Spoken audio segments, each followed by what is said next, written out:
안녕하세요 해밀 여러분, H채널의 한창훈입니다. 반갑습니다. 2019년 6월 3일 비트코인 및 암호화폐 일부를 시작하도록 하겠습니다.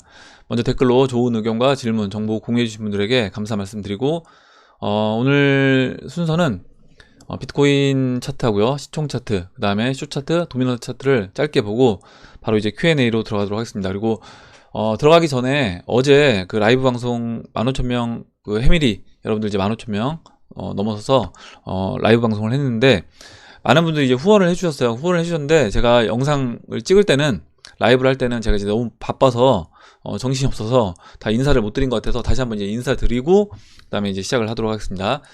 데빌트리 신님, 니나노님, 얼레언스님, 나이로비님, 마법사사님, 리플님, 마지막 희망님, 잠부나무님, 안화님, 둔사님, 김택상님, 코끼리님, 데이비드 다이스님, 이채원님, 코인참수님, 나백수님, 김치즈님, HKI3161님, 비비님, 차성만님, 박빌부님, 이인님, 소요님, 박용철님, 임종형님, 리플마니아님, 해피캣님, 우라님, 큰부기영화님, LW님, 정혜선님, 홍플로님, 그린버드님.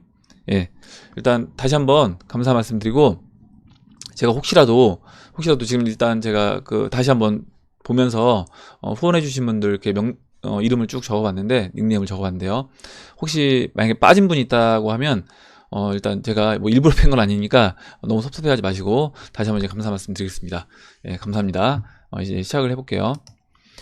먼저 이제 비트코인 달러 차트 먼저 보도록 하겠습니다. 현재 보시는 것처럼 일단은 21 이평선 위에 안착을 해놨고, 지금 보시는 것처럼 이 4분의 1 채널의 4분의 1 지점에서 왔다 갔다 하면서 이제 에너지를 모으고 있습니다. 이제 보시면 제가 이렇게 볼 수 있다라고 말씀드렸어요. 뭐냐면 상승 쐐기형 차트로 볼 수 있다.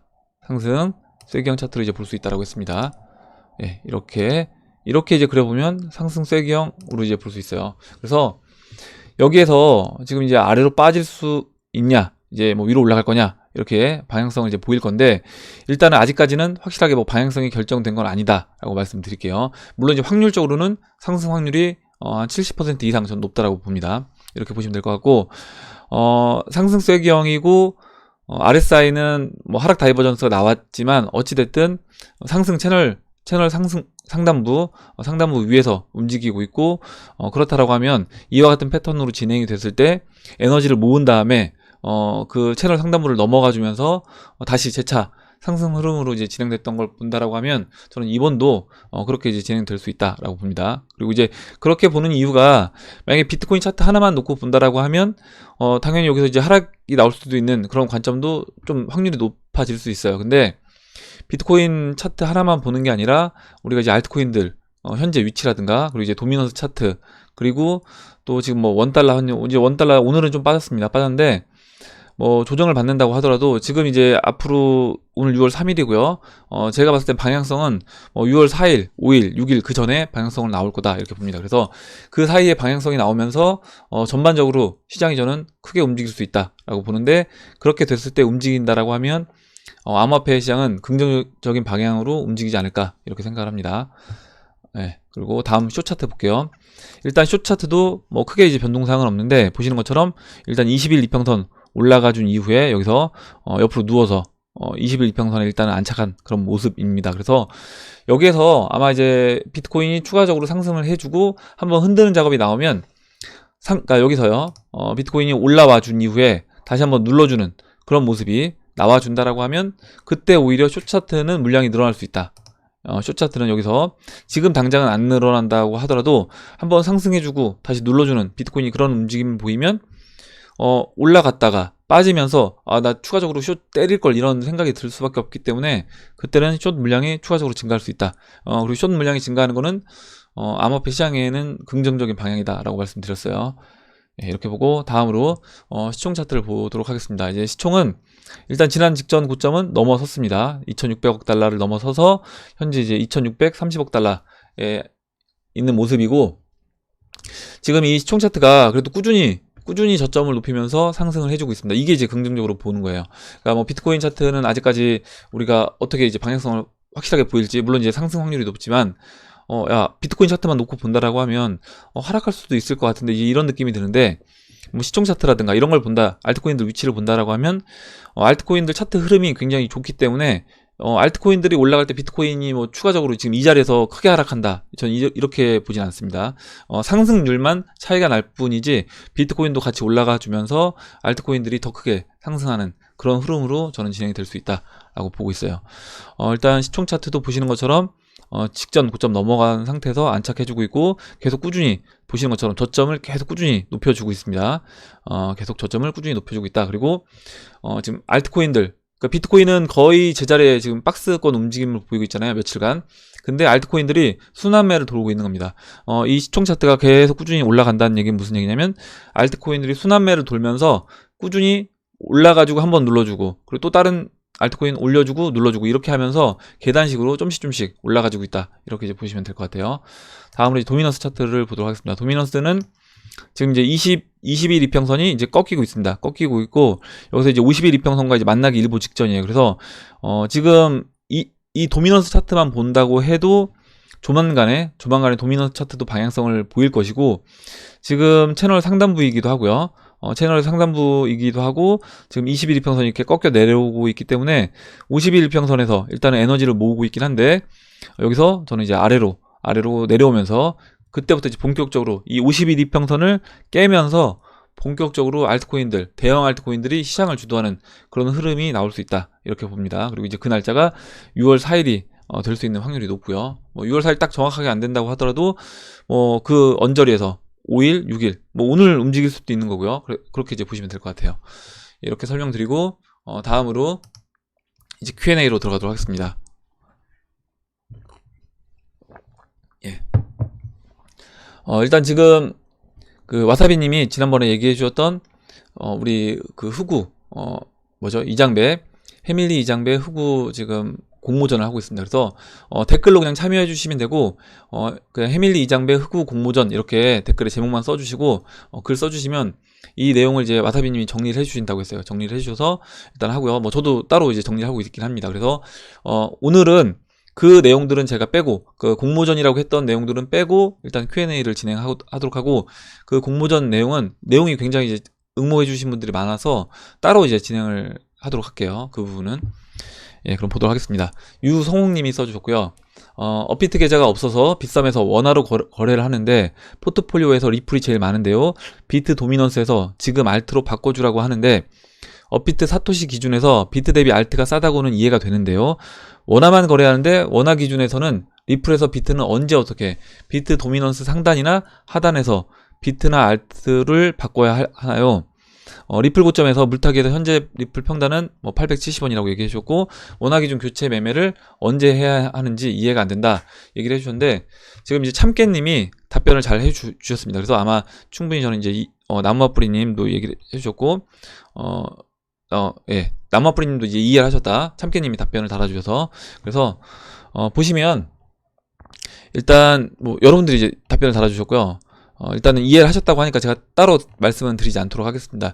그러니까 만약에 리플을 BTC 시장, 원화 시장 이렇게 시장이 다른 데서 산다고 해서 이게 달라지는 건 아니에요. 그러니까 똑같은 거다. 내가 보유하고 있는 리플은 똑같은 거다. 다만 기준을 원화로 기준으로 볼 것이냐, 비트코인으로 기준으로 볼 것이냐, 이 차이만 있는 겁니다. 그래서 만약에 내가 비트코인을 매도해서 리플을 사거나, 아니면 이제 비트코인하고 원화를 둘 다 동시에 들고 있는 상태에서 비트코인을 매도해서 리플을 사는 분하고, 아니면 원화로 리플을 사는 분하고는 그 같은 시기에 했을 때 차이가 날 수 있습니다. 무슨 얘기냐면 내가 이제 비트코인도 들고 있는 상태, 그리고 원화도 있는 상태에서 비트코인을 매수했는데 비트코인은 올라갔는데 리플은 별로 안 올라갔어요. 10% 올라가고 비트코인은 2배 이상 올라갔습니다. 근데 원화는 그대로 있는 거죠. 그러면 원화 시장에서 리플이 10% 상승했으니까 10% 번 것처럼 보일 수 있지만, 내가 원래 갖고 있던 비트코인을 매도해서 리플로 교체를 한 것이기 때문에 그때는 그분은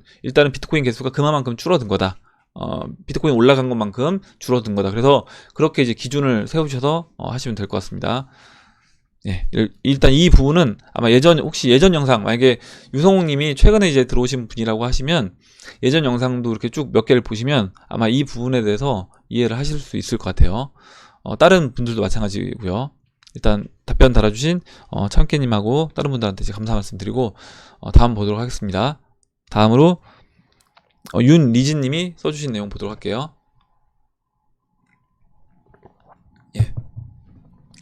제가 알기로는 리플 이걸 이제 사인이라고 읽어주시는 분도 계시더라고요. XIGN 사인이 출시된다고 해도 은행이 필요 없는 것이 아니라 XRP가 브릿지를 해도 최종 해당국 법정화폐로 교환시켜주기 위해서는 해당국의 은행이 필요합니다. 예, 맞습니다. 또한 리플사의 비즈니스 모델이 각국의 은행을 없애는 게 아니고 상생해 가는 게 목표입니다. 참고하시면 되겠습니다. 얘기해 주셨고, 예, 맞습니다. 그리고 진사님도 리플이 성공하면 경제 위기는 정말 피해갈 수 있다고 봅니다. 이렇게 얘기해 주셨어요. 예, 심지어 지금까지와는 차원이 다른 세계 대호황기를 맞이할 것 같습니다. 미국처럼 미래 제조업 기반의 준비를 마친 나라들은 더 폭발적으로 성장할 겁니다. 이렇게 얘기해 주셨고, 금은동님이 암호화폐 거래소가 은행 라이센스를 취득하거나 은행 라이센스를 부여한다면 암호화폐 거래소가 은행 역할을 하게 되겠네요. 얘기해 주셨는데, 일단 제가 그때 말씀드린 이게 약간의 시기의 차이라고 보시면 될 것 같아요. 뭐냐면 지금 윤리즈님이 얘기해 주신 거는 지금 당장은 리플의 목표는 당연히 법정화폐와 암호화폐의 어떤 브릿지 역할을 해주는 거고요. 근데 이 과정에서 당연히 은행들이 있습니다. 은행들이 있는데 우리가 이 법정화폐가 어느 정도 이제 시간이 충분히 지나서 법정화폐가 그 법정화폐로서의 영향력을 거의 잃는 그 수준이 됐을 때, 그때 은행들 중에 물론 은행들 중에 이런 4차 산업 그리고 이 변신을 암호화폐 거래소와 같이 어떤 변신을 모색해서 성장해 나간 그런 은행들은 살아남겠지만, 그렇지 않고 기존 은행 시스템을 고수한 그런 은행들이 분명히 있을 겁니다. 그런 은행들은 도태될 수밖에 없다, 이렇게 보고 있고, 그렇게 됐을 때 나중에 법정화폐가 지금 베네수엘라에서 볼리바르가 의미가 없는 것처럼 나중에 우리가 사용하고 있는 이 법정화폐 원화가 의미가 없는 수준까지 오게 되면, 그때는 XRP가 물론 그 브릿지 통화 역할을 하는데 XRP가 법정화폐는 거의 이제 의미 없는 수준이 됐다라고 하면 각각의 암호화폐 브릿지 통화 역할을 할 수 있다, 이렇게 보고 있고, 그때는 지금 우리가 바라보고 있는 현재 은행들과 나중에 그렇게 됐을 때 은행들은 약간은 달라질 수 있다라고 봅니다. 그 말씀을 제가 드렸던 거여서, 물론 중간 당연히 이제 윤리지님 얘기해 주셨던 것처럼 그 과도기적 단계에서는 당연히 이제 은행이 필요하고 법정화폐도 사용을 할 겁니다. 그리고 이 시기는 뭐 이게 단기간에 저도 이렇게 될 거라고는 보지 않아요. 최소한 이제 뭐 5년에서 뭐 10년 이렇게 될 수 있다라고 봅니다. 물론 그 사이에 어떤 일이 이제 벌어질지 모르겠지만 이게 뭐 단기간에 당장 지금 베네수엘라 볼리바르가 법정화폐로서의 영향력을 잃는데 하루아침에 잃은 게 아니라 보시면 2008년도 금융위기 이후부터 볼리바르 가치가 떨어지기 시작하면서 본격적으로 급락한 거는 이제 2016년도, 17년도, 그리고 18년도 들어오면서 완전히 급락을 했어요. 그러면 그 사이, 그 과정에서 서서히 베네수엘라의 어떤 은행들의 어떤 그런 역할들, 이게 영향력을 잃고 오히려 뭐 사람들이 암호화폐 거래소를 오히려 더 찾는다거나 이런 식으로 이제 진행이 되고 있다라고 보시면 될 것 같아요. 네, 이렇게 말씀드리고 다음으로 훈님이 써주신 내용을 보도록 하겠습니다. 1년 넘게 하락하던 시절은 정확히 알지 못하고 어쩔 수 없이 존버하시다가 한두 달 정도 만에 1000만원까지 회복하니까 그동안 물려 계시던 분들이 더 수익을 내시려고 이 코인 저 코인 단타시다가 코인 개수를 잃어버리고 동시에 현금도 손해를 보시고 비트맥스를 돌아다니며 불필요한 투자를 하고 다니는 모습을 보면 이 시장은 아직까지 멘탈 있게 버티며 존버하며 상승 추세를 기다리는 것이 더 정답처럼 보이네요. 이제 좀 회복됐다고 이곳저곳 두리번거리지 않고 필요한 코인 정보와 앞으로의 시장 방향 및 포트폴리오 구성을 더욱 치밀하게 구성하려는 모습이 더 많이 보였으면 좋겠습니다. 얘기해 주셨고, 지금 좋은 얘기를 해주셨어요, 훈님이. 그래서 여러분들 이제 지금 좀 이제 벌었으니까 야, 여유가 좀 생겼으니까 내가 이것도 한번 해보고 ICO도 한번 돈 넣어보고 이렇게 하면 나중에 ICO에서 그 코인으로 돈을 벌 수 있습니다. 벌 수 있는데 제가 이제 계속 말씀드리지만 이게 너무 이거에 익숙해지다 보면 기존에 내가 원래 끌고 가던 그 주력 포트폴리오가 그 비중이 깨질 수가 있어요.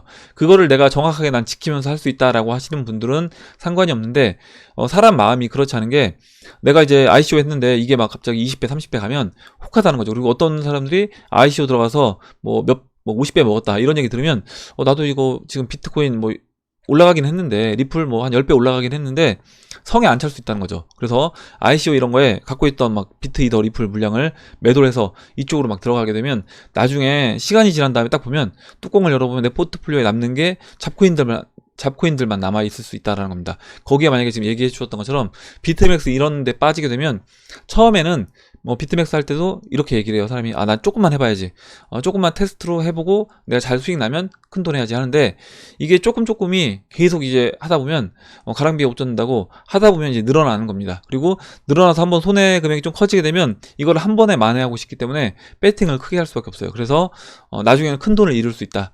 그러면 이제 결국에는 원래 암호화폐 시장에서 이 비트코인, 이더, 리플만 쭉 가져가도 진짜 큰 수익을 거둘 수 있는 시장임에도 불구하고 무리한 투자로 오히려 나중에 남는 게 없을 수 있기 때문에 항상 여러분들 기준점은 잡아 놓으시고, 그 나머지 제가 이제 20-30% 가지고 좀 뭐 자발트 하시라고 하잖아요. 그것도 되도록이면 30이 안에 있는 코인들로 하시고, 30이 바깥에 있는 코인들을 하신다라고 하더라도 비중을 30% 다 가져가는 게 아니라 그걸 그 30% 20-30% 안에서 나눠서, 그것도 나눠서 하시면 좋겠습니다. 예. 이거는 이제 계속 말씀을 드리고 있어요. 좀 중요한 내용이기 때문에 계속해서 말씀을 드리고 있습니다. 다음 보도록 할게요. 예, 잠시만요.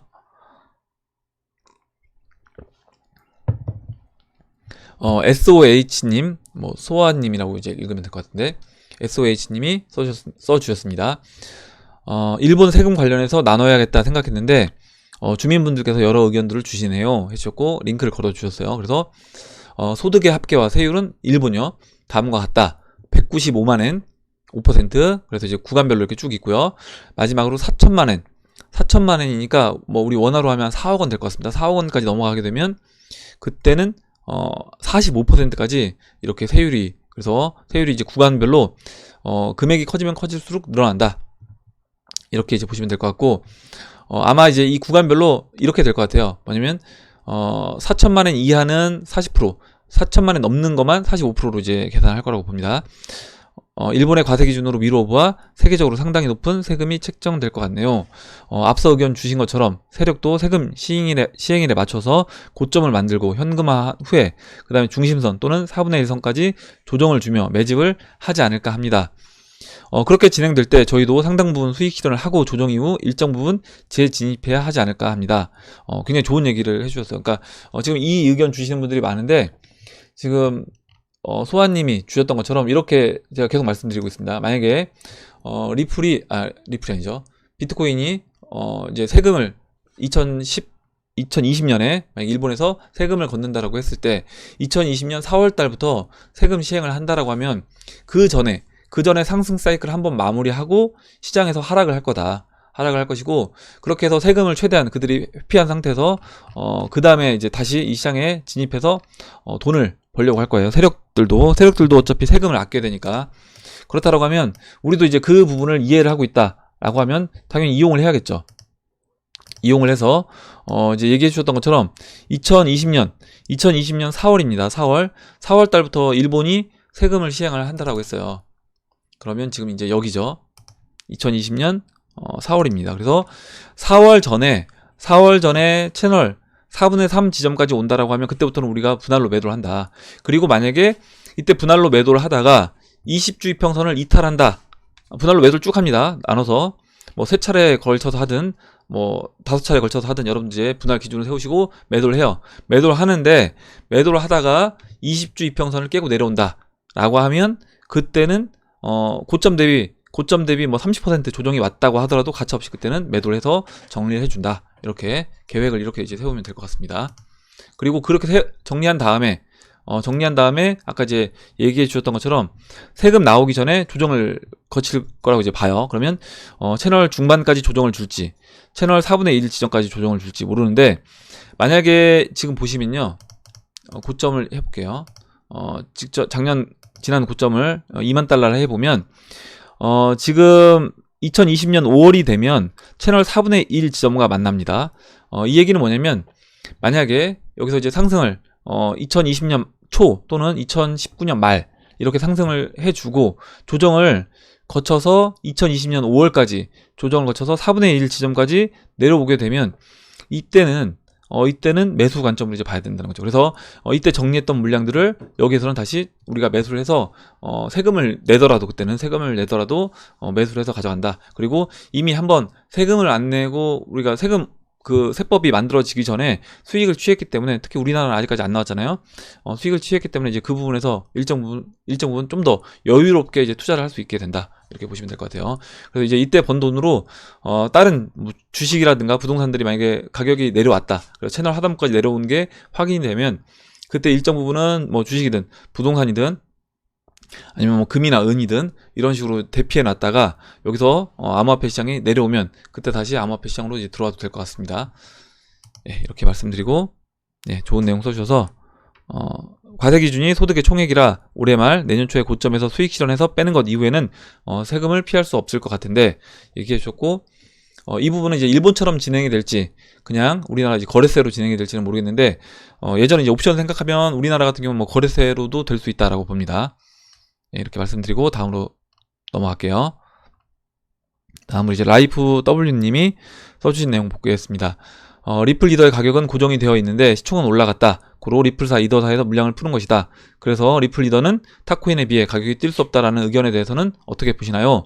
이거는 이제 어제 제가 어제 영상에서 라이브 할 때 말씀을 드렸습니다. 그 부분으로 대체를 할게요. 예, 이렇게 넘어가고 다음으로 이제 딕김님이 써주신 내용 보겠습니다. 한 가지 궁금한 게 리플 이더 가격은 굼뜬 게 있는데 시총을 보니 쭉 올라왔더라고요. 발행량을 늘려서 가격 상승이 없는 건 아닌지 이제 같은 질문이어서 어제 답변을 드렸습니다. 그리고 다음으로 생활 속 달인님이 저 XRP 기반 사인이라는 앱이 나와서 은행이 망하면 안 돼요. 은행들이 망하면 대출은 어디서 받아요? 전세 대출은 어디서 받아요? 이렇게 해주셨는데 아마 이제 알면서 이렇게 해주신 것 같고 아주 도하님이 은행도 어차피 장사를 하는 곳인데 더 좋은 곳이 나오면 문 닫는 게 맞죠. 그리고 전세 대출 받는 거 걱정하시기보다 패밀리 식구분들과 같이 공부하시면서 투자하시면 그런 걱정 없이 살 수 있을 듯 합니다. 큰 부기영화님도 코인으로 아파트 사고 코인으로 대출 받을 때 망하겠죠. 얘기해 주셨고, 일단 은행이 망한다. 이거는 뭐냐면 은행이 없어진다는 거는 그 은행이 하고 있던 일들을 누군가 이미 대체해서 하고 있다라고 보시면 되고, 암호화폐 거래소들이 저는 이 일도 대체해서 할 거다. 물론 이제 은행들 중에 소형 암호화폐 거래소를 인수해서 그런 역할을 하는 분명히 은행들이 나올 겁니다. 그리고 자신들이 갖고 있는 암호화폐를 갖고 또 대출 서비스를 하는 은행들도 나올 거고요. 그래서 우리가 나중에 은행에 암호화폐를 보관하고 그 암호화폐를 가지고 은행들은 수익을 내고 누군가한테 또 빌려주거나 대출해주거나 하겠죠. 그렇게 하고 거기서 수익 난 부분을 가지고 또 돈을 돌리고요. 마찬가지로 우리는 거기서 이제 대출을 받아서 또 이자를 지불하고 이렇게 이제 진행될 거다. 그래서 지금 우리가 법정화폐로 은행에서 대출 받는 것과 마찬가지로 암호화폐, 뭐 리플이든 비트코인이든 이더리움을 가지고 대출 받는 그런 일들은 지금도 이미 그런 탭들이 나와 있습니다. 그래서 이런 것들 앞으로도 이제 나올 거라고 보시면 될 것 같아요. 그리고 이제 암호화폐 거래소든 은행이든 그런 역할을 다 해줄 거다. 이렇게 보시면 됩니다. 다음으로 보도록 할게요. 이은님이 써주신 내용을 보도록 하겠습니다. 예. 일단 중간부터 읽어볼게요. 블록체인 기술적 판단으로 제가 장기 투자하는 코인은 비트코인, 리플, 이더리움인데 오늘 리플 내용을 듣다가 잘했다는 생각이 드네요. 아마 그 리플 그 사인이라는 앱이 나오면서 XRP가 어떤 역할을 할 것이다 앞으로 장기적으로 그 부분을 이제 보고 그런 생각이 들었다 얘기해 주신 것 같아요. 그리고 중기는 스텔라, 에이다, 이오스 그리고 아이오타, HOT, 홀로코인 소액으로 하고 비트코인을 늘리기 위한 단기는 비트코인 캐시, 트론, 초단기는 BSV를 하고 있는데 제 중기 단기 코인에 대해 의견을 듣고 싶다 얘기해 주셨고, 지금 어제 영상에서도 제 이제 포트폴리오 물어보신 분이 계셔서 말씀을 드렸는데 지금 얘기하신 이 코인들 제가 다 갖고 있는 코인들이고 제 이제 7, 80%에 담겨 있는 그런 코인들이다 이렇게 보시면 될 것 같아요. 그러니까 비트 이더 리플 갖고 있고 나머지 30% 갖고 있는 게 뭐 에이다, 지금 얘기하신 스텔라 루멘, 이오스, 아이오타, 그리고 이 HOT 홀로체인도 갖고 있습니다. 예, 이렇게 말씀드리고 다음 보도록 할게요. 다음으로요. 잠깐만, 이은님 했고요. 다음으로 이제 금은동님 써주신 내용을 보도록 하겠습니다. 그리고 요미요미님이 패밀리라는 이름이 진짜 예뻐요. 처음에는 한탕소년단이 안 되어서 좀 속상했는데 이제는 아주 입에 착착 붙습니다. 그래서 저도 이제 리플 589님이 해밀리 맨날 이렇게 써주세요. 그래서 저도 꼭 이렇게 3번씩 읽게 되더라고요. 그래서 저도 이제 입에 딱 붙는 것 같고, 발음도 좋고, 의미도 좋아서 굉장히 좋은 내용인 것 같습니다. 일단 다시 한번 이제 이름 지어주신 분들한테 감사 말씀드리고요. 다음으로 이제 금동님이 써주신 내용 보도록 할게요. 같은 방송을 보고 참고하여 투자를 하더라도 같은 결과값이 나올 수 없는 건 그 사람의 성향도 있지만 경험이 없는 탓도 있으리라고 생각을 합니다. 제가 아는 어떤 트레이더는 자기가 공부한 내용을 10만원을 쪼개서 1000번 이상의 트레이딩을 연습했다고 합니다.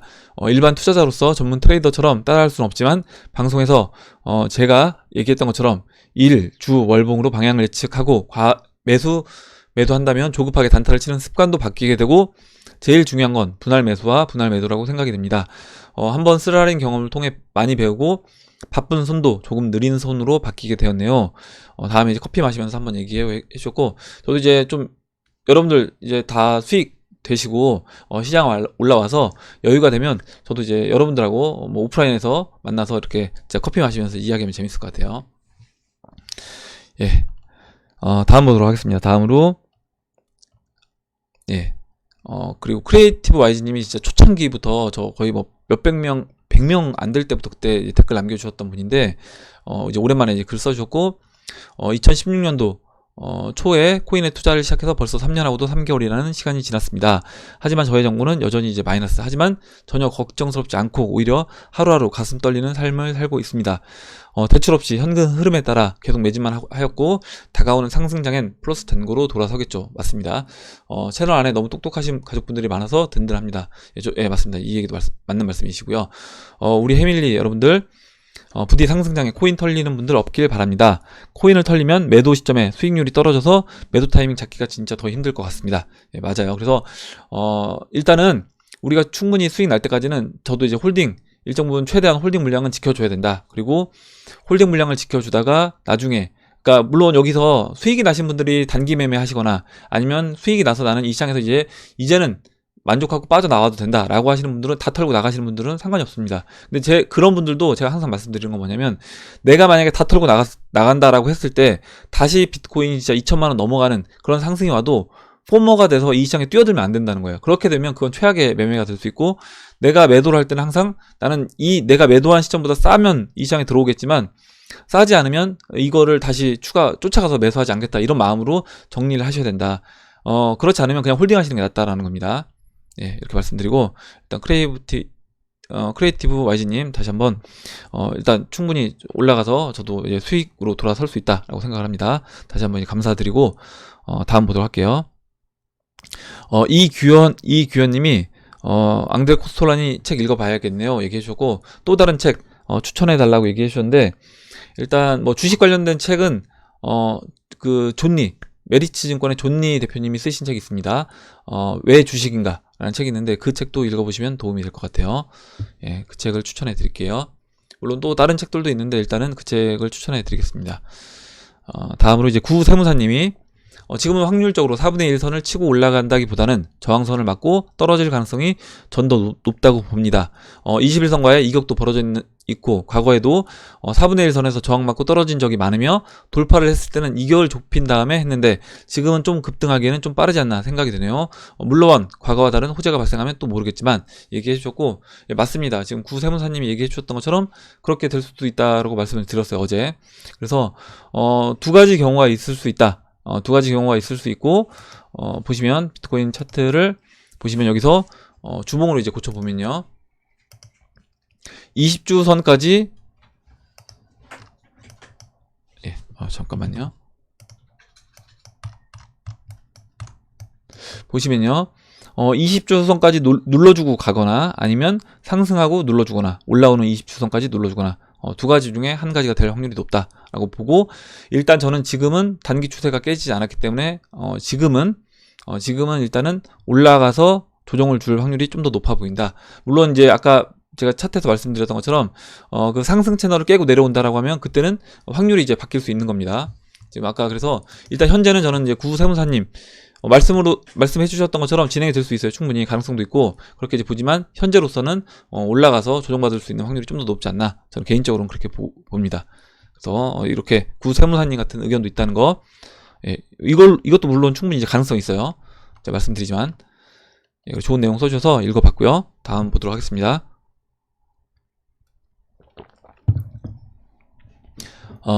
일단 그리고 어제 말씀드렸지만 그렇게 진행된다고 하더라도 만약에 여기서 지금 구세무사님이 말씀해 주셨던 것처럼 조정을 받고 가더라도 저는 이 조정은 그냥 맞겠다.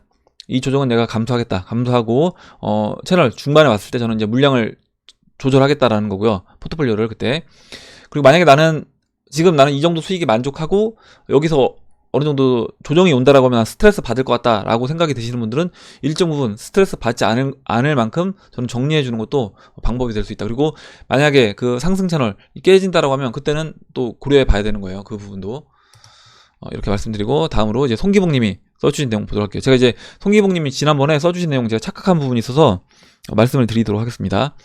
명동권 이해를 잘못하셨네요. 명동 사채 환전 저 레버리지 이용 안 합니다. 예, 예. 그래서 제가 근데 송기봉님은 만약에 그렇게 하셔도 저는 충분히 이제 워낙 이제 발빠르게 움직이시고 이 시장을 잘 이해하고 계신 분이고 차트를 저보다 더 잘 보시기 때문에 걱정은 별로 안 했는데 근데 이제 그렇게 안 한다. 왜냐면 경험이 많기 때문에 이것도 송기봉님도 이런 걸 안 하시는 이유는 이렇게 차트를 잘 보시는 분들도 안 하신다라는 거죠. 그러니까 제가 여러분들한테 말씀드리는 거는 보면 비트맥스라든가 이런 거 하시는 분들이 경험이 충분하지 않은데도 이렇게 뛰어드시는 분들이 있습니다. 그래서 오히려 이렇게 이 시장에 대해서 차트도 충분히 잘 보시고 이런 주식시장이라든가 이런 암호화폐 시장에 대해서도 경험이 있으신 분들도 이렇게 잘 알지만 내가 차트를 잘 보지만 안 한다라는 겁니다. 그건 당연히 그러면 이유가 있다라는 거죠.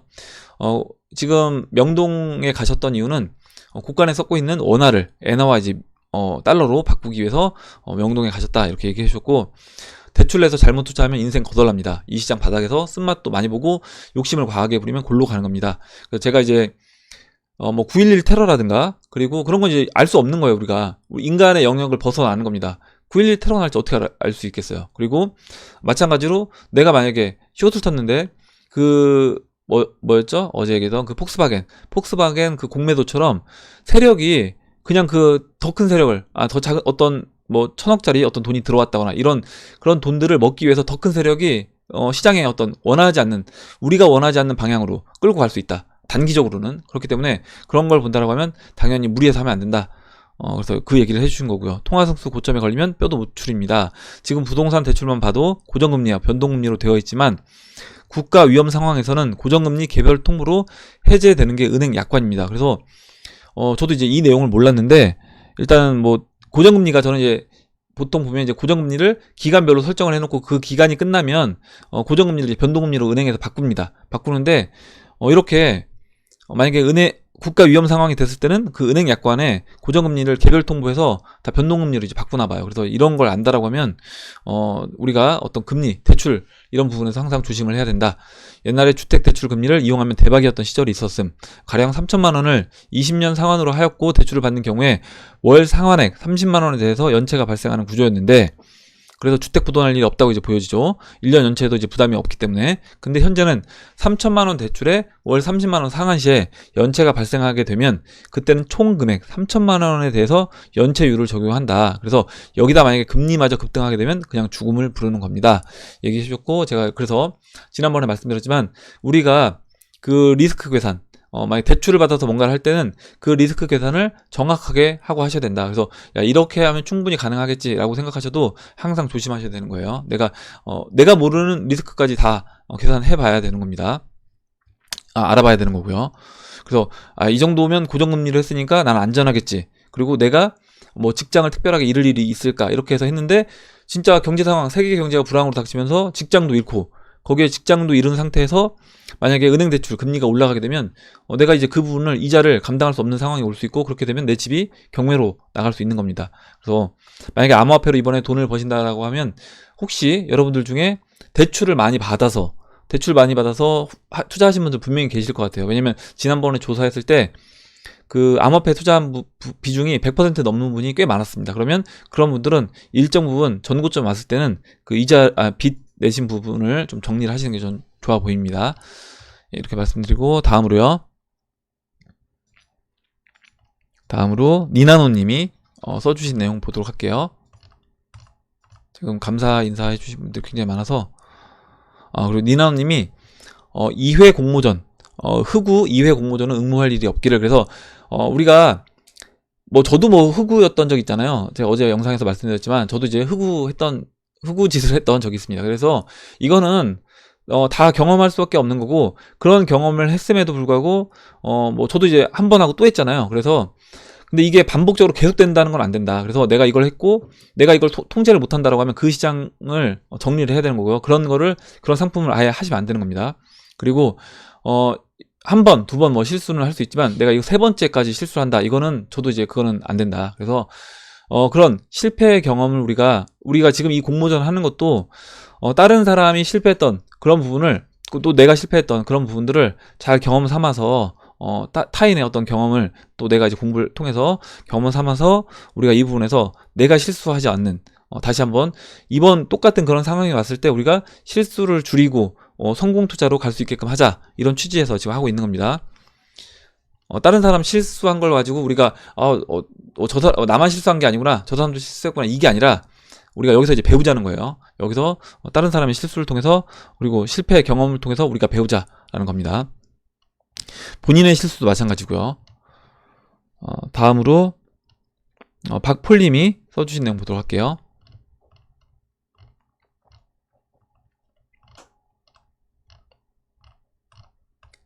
네, 이거는 지금 응모해 주신 분들, 지금 해밀리 이장배 흑우 실패 경험담 여러분들이 응모해 주셔서, 이거는 이제 다음에 다시 정리해서 이제 보도록 할게요.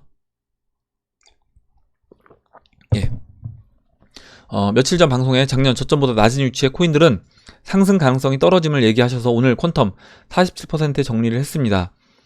소액 0.00045 사토시도 아껴 투자를 하고 있기에 적은 수익도 복리로 투자하고 싶지만 투자로 인한 수익 일부는 현금화하여 실제 자신에게 투자를 하면 그 즐거움이랄까요.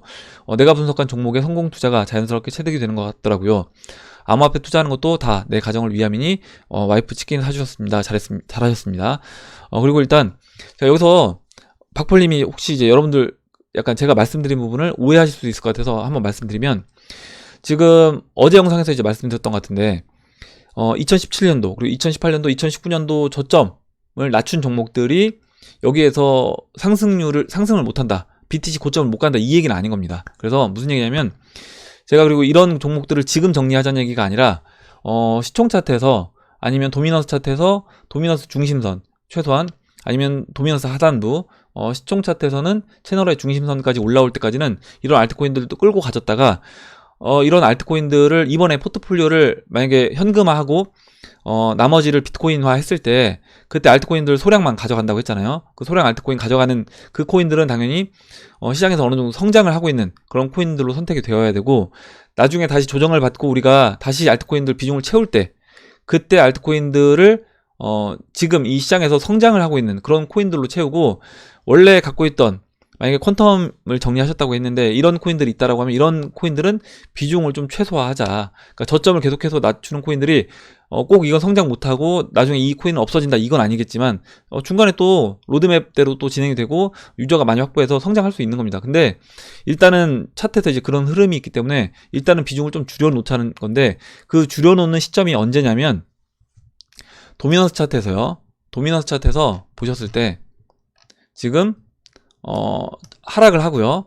채널 하단부까지 내려왔다가 여기서 올라와서 다시 한번 채널 중반 이상 올라왔을 때, 그래서 2017년 12월과 같은 모습으로 보였을 때, 그때 갖고 있던 비트코인을 우리가 다시 알트코인으로 바꿔줄 때, 이때 알트코인을 시장에서 성장하는 알트코인으로 교체하자, 이 얘기였던 겁니다.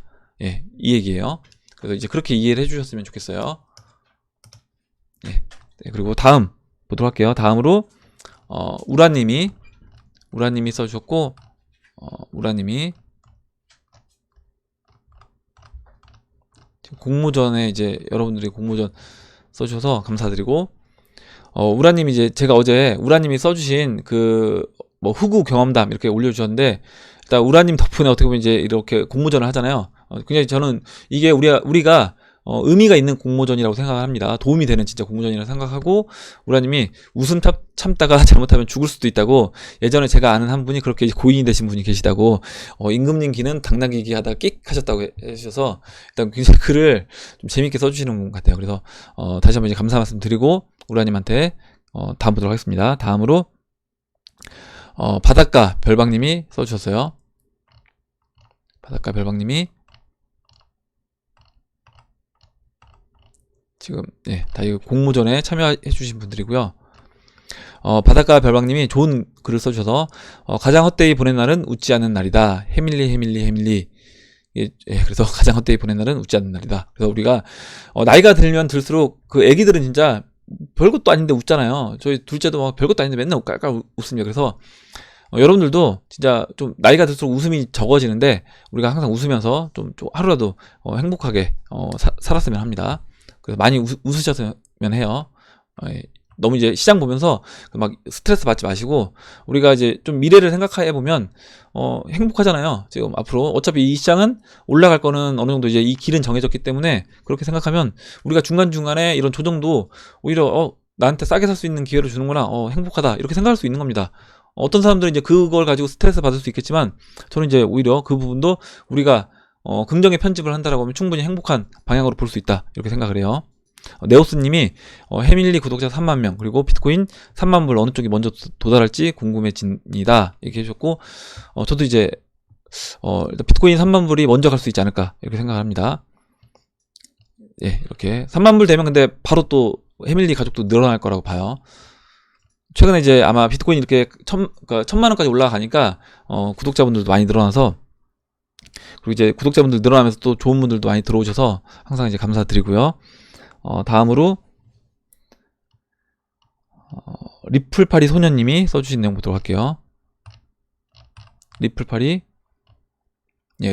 소년님이 써주셨고, 어제 와사비님이 미국 실업자 그래프를 보고 생각이 나서 동영상을 공유해 봅니다. OECD 회원국들의 인구 대비 자살률 그래프입니다. 2분 28초짜리 짧은 영상인데, 작년에 리투아니아라는 나라가 OECD 가입하면서 한국이 1위를 내줬다고 하네요. 이 영상에서 보면 97년도, 98년도, 그리고 IMF 때, 서브프라임 때 경제적인 속도로 한국이 올라가는 걸 보면 놀랍기만 합니다. 그러니까 그런 경제 위기를 겪고 나서 우리나라 자살률이 굉장히 올라갔어요. 그래서 이번에 또 위기가 오게 되면 그런 위기로 인해서 자살률이 올라갈 수 있는데, 이런 부분에서 이제 저도 이제 걱정이 되고 있고, 한 분이라도, 우리나라 국민들이 한 분이라도 그런 분들이 좀 덜 나오길 이제 바랍니다. 덜 나오길 바라고, 우리가, 여러분들도 마찬가지로 만약에 암호화폐 시장에서 돈을 많이 버신다라고 하면 주변에 여러분들 일단 가까운 가족분들 그리고 지인분들을 좀 도와주실 수 있는 그런 분들이 되셨으면 합니다. 같이 다 행복하게 사는 사회가 됐으면 해요. 다음으로 사무엘님이 써주신 내용 보도록 할게요. 사무엘님이 좋은 글을 진짜 써주셔서 제가 이제 다 읽어보진 않겠지만 여러분들 꼭 시간을 내주셔서 한번 읽어보셨으면 합니다. 읽어볼게요. 생각하는 대로 가격이 설정될 수밖에 없는 이유와 생각하는 바를 실행해야 성공하는 이유. 그래서 51%가 가능하면 실행해라. 월남전에 참여했던 사원 시절에 존경하는 과장 형님께서 말씀해 주셨던 금원이었습니다. 저도 그 말에 절대 공감하였고 늘 그렇게 생활했습니다. 실행 가능성, 성공 가능성이 8, 90%면 이미 누군가는 다 하고 있을 겁니다. 51%의 가능성이 있다라고 하면 실행하면서 그 성공 가능성을 60에서 70%로 만들어가는 것이 선구자입니다. 시장에서의 가격은 더욱 그렇습니다. 왜 그러냐?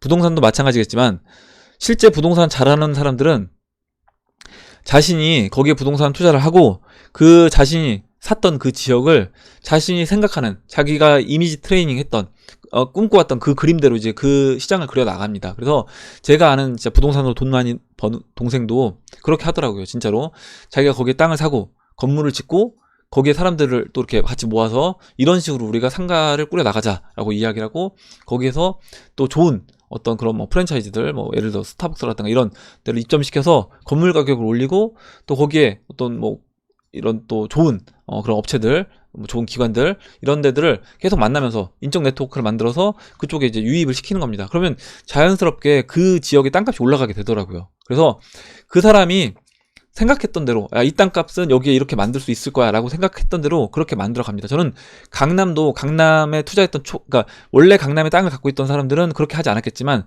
중간에 그 손바뀜이 일어나면서 강남에 뭐 처음에 강남 땅이 10,000원이었는데 그 만원짜리 땅을 배밭을 10만원 주고 20만원 주고 샀던 진짜 부자들은 그 미래를 예측했던 부자들은 아마 자신이 그 강남 땅을 이렇게 내가 만들어 나가겠다. 그리고 강남에 이런 도시를 만들겠다라고 머릿속으로 그리고 그대로 이제 만들어 나가지 않았을까. 그리고 그 혜택을 본인들이 보상을 지금 받고 있는 거겠죠. 그렇게 봅니다. 그래서 지금 굉장히 좋은 얘기를 해주셨고 이렇게 만들어 나가는 거다. 기업 전략에서도 1등 실행이 2등 전략보다 낫다고 했습니다. 제가 지켜왔던 원칙은 보고서는 한 장 이상으로 작성하지 말라 했습니다. 이건 공직자들과도 많은 일을 하면서 어린 시절 익힌 것이었습니다. 공직사회를 무시하는 경향이 있는데 우리나라 기업이 세계적인 기업 수준으로 성장하기 전에는 공직사회의 행정이 민간을 주도했습니다. 이란 사만을 만들어서 상사 보고 선택하라고 강요하는 보고서를 작성하는 후배들을 봅니다. 절대 성공하는 직장인이 될 수 없습니다. 설령 거절을 당하더라도 자신의 생각과 결론을 보고서에 담아야 합니다. 책임 회피의 의지가 담겨 있는 거죠. 그래서 이렇게 써주셨고 중간에 일단 생략을 할게요. 여러분들도 한번 읽어보시기 바랍니다. 좋은 진짜 이게 굉장히 좋은 내용을 써주셔서 우리가 뭐 암호화폐 투자뿐만 아니라 삶을 살아가는데 진짜 인생 선배님으로서 좋은 내용을 써주셔서 읽어보시기 바라고요. 마지막 부분만 제가 읽어보도록 하겠습니다. 야구에서 최고의 타자는 승률은 3할 정도입니다. 실패가 무려 70% 됩니다. 타석에서 평균 5개의 공을 칠 기회가 있다고 가정하면 3할 타자가 안타를 칠 확률은 6%밖에 되지 않습니다. 성공률 6%가 최고의 타자라는 점입니다. 실패 없는 성공은 없습니다. 지구상의 단 한 개 기업을 제외하고는 거의 부도 직전의 위기까지 갔었습니다. 단 한 개 기업이 어느 기업인지 한번 생각해 보시고요. 애플도 스티브 잡스가 당하였으니 투자하면서 학습과 노력을 통하여 성공의 확률을 높여가면 성공할 수밖에 없는 90%, 95%까지 가겠죠. 마진거래 등을 통해서 0.1%의 확률로 모든 것을 날릴 수도 있겠지만 2017년도 100억 정도 벌어서 단 2개월 만에 5천만 원밖에 안 남은 어떤 투자자의 실화도 들은 바 있습니다. 마진에 배팅하다가 이제 그렇게 됐대요. 그래서 여러분들 아무리 돈을 많이 버셔도 나 돈 많이 벌었으니까 특히 이제 젊으신 분들 뭐 가정 있는 분들은 그나마 이제 내가 가정이 있기 때문에 좀 안전하게 투자를 하려고 하는데 좀 젊은 분들 중에 총각인 분들 같은 경우는 내가 총각일 때 큰 돈을 벌게 되면 무리하게 할 수 있습니다. 여기서 벌었으니까 나 이제 한 뭐 1,000억 조 단위로 만들어 보겠다고 해서 막 무리하게 마진거래 할 수 있어요. 근데 절대 그렇게 하시면 안 된다. 젊었을 때도 오히려 더 안전하게 지키는 투자를 해야 된다라고 말씀을 드리겠습니다. 그리고 젊은 게 큰 재산인 거예요. 왜냐면 만약에 20대 후반 30대 초반에 그렇게 큰 돈을 벌었다라고 하면 복리로 돈을 늘리게 되면 아마 제 나이 때는 진짜 수천억 뭐 수조까지 갈 수 있는 겁니다. 그래서 항상 안전하게 하시길 바래요. 네. 그리고 다음으로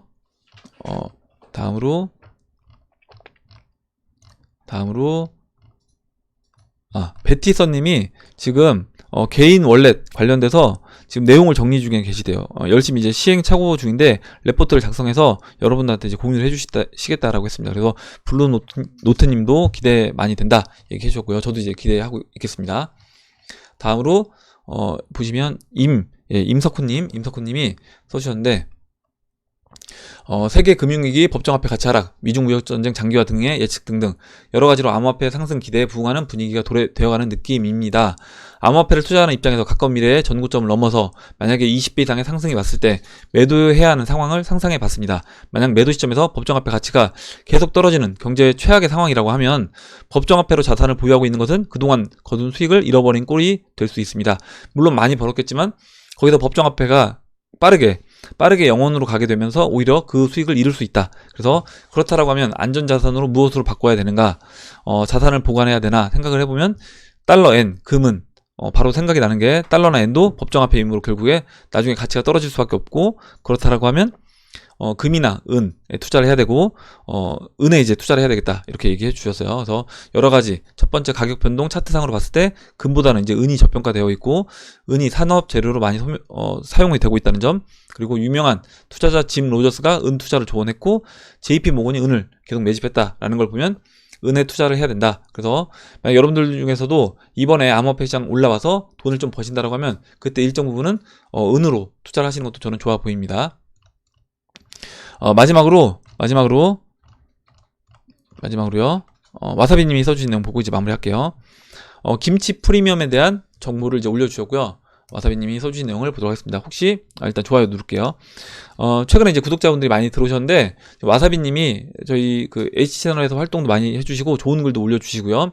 그리고 또 이렇게 트레이딩뷰에서 정기적으로 거의 매일 이렇게 좋은 내용들을 차트들을 공유를 해주고 계십니다. 그래서 와사비님도 이제 구독 눌러주시고 좋아요도 꼭 눌러주시기 바래요.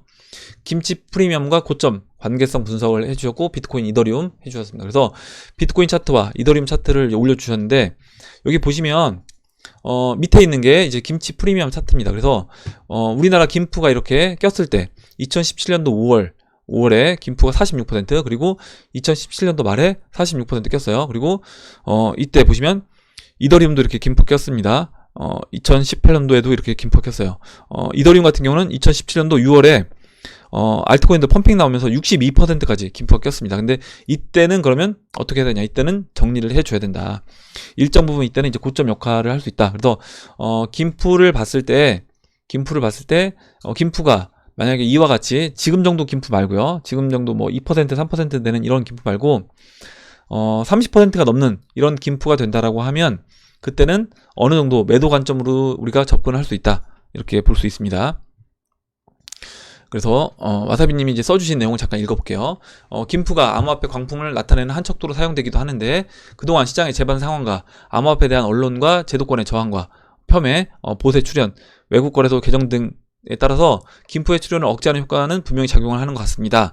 앞으로의 암호화폐 시장은 한국이 아니라 미국과 일본이 주도가 돋보이는 시장이 될 듯, 그래서 김프에도 영향이 있을 듯 합니다. 하지만 이러한 억제 효과를 뛰어넘는 만약에 상황 변화는 언제든 일어날 수 있겠죠. 그러니까 지금 이제 김프가 예전처럼 나오기는 좀 쉽지 않은 상황이긴 하지만 그렇다고 하더라도 언제든지 김프가 출현할 수 있다. 그렇다고 하면 만약에 이렇게 김프가 출현되게 되면 우리가 이때 이 김프를 이용해서 매도할 수 있는 그런 사람이 되자 얘기를 해주셨습니다. 그래서 오늘 좋은 내용을 와사비님이 써주셔서 다시 한번 감사 말씀드리고 오늘 여기까지 하도록 하겠습니다. 오늘 어제 이렇게 라이브 방송에서 후원해 주셨던 분들 다시 한번 감사 말씀드리고 우리 댓글 남겨주신 해밀이 여러분들 다시 한번 감사 말씀드리겠습니다. 영상 끝까지 시청해 주신 해밀이 여러분들 감사하고요. 오늘 나온 얘기들 중에 여러분들 궁금하신 거 또 의견 같이 이야기해보고 싶은 정보 있으시면 정보를 공유해 주시면 감사하겠습니다. 그럼 이상으로 영상을 마치도록 하고 영상이 도움이 되셨다면 좋아요와 구독 버튼 그리고 알림종 버튼을 눌러주세요. 감사합니다.